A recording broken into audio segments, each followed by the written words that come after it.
The night my parents announced they were giving my company to my sister, I didn't yell. I didn't argue. I just smiled. Because in that moment, they had no idea they'd already lost everything.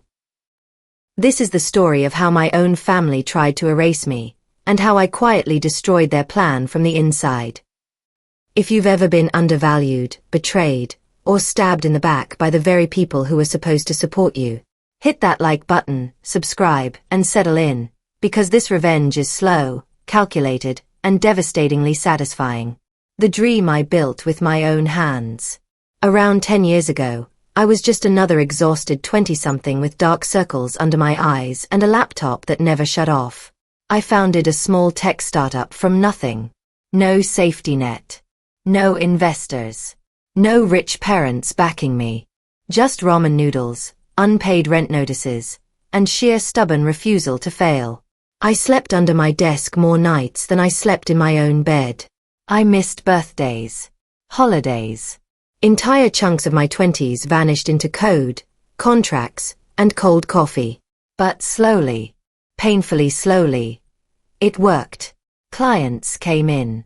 Revenue stabilized. We hired employees. Then teams. Then departments. I remember standing alone in the office late one night, lights off, city glowing through the windows, thinking, I built this. Me. That feeling. That pride.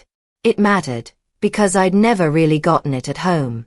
My younger sister, Sarah, was always the favorite. She didn't struggle. She sparkled. Straight A's. Prestigious business school. Professors loved her. My parents worshipped her.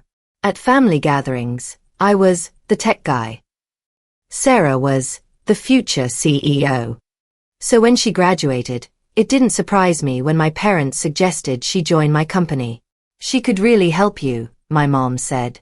She's got vision, my dad added. Against my better judgment. I said yes. At first it was fine. Sarah was charismatic. Confident. She spoke like someone who had never doubted herself for a second in her life. She suggested new strategies. Sat in on meetings. Smiled constantly. But then came the dinner. Family. Wine. Laughter. That fake warmth that comes right before a bomb drops. Halfway through the meal, my dad cleared his throat. We've been talking, he said. My mom reached for Sarah's hand. We think it's time to transition leadership, she smiled. I laughed. Actually laughed, because I thought it was a joke. It wasn't. Sarah has the right background, my dad continued. She's more presentable. You'd still be involved, of course, my mom added quickly. My ears rang. My chest felt tight. Like someone had reached inside and squeezed my lungs. They weren't asking. They were telling me. I argued. Calmly at first. I reminded them I founded the company. That I owned it. That I'd sacrificed everything. My mom frowned. You're being emotional. Sarah didn't say much. She just watched me, sympathetic smile, eyes already victorious. That was the moment something in me went cold. They weren't misunderstanding me. They were replacing me. The breaking point. That night, I sat alone in my car for nearly an hour. Hands gripping the steering wheel so tight my knuckles hurt. I thought about every night I worked until sunrise. Every risk I took. Every time I believed family meant loyalty. And I realized something terrifyingly clear. If I didn't act, I would lose everything. So I stopped being emotional. And I started being strategic. I knew the company better than anyone. I knew which contracts mattered.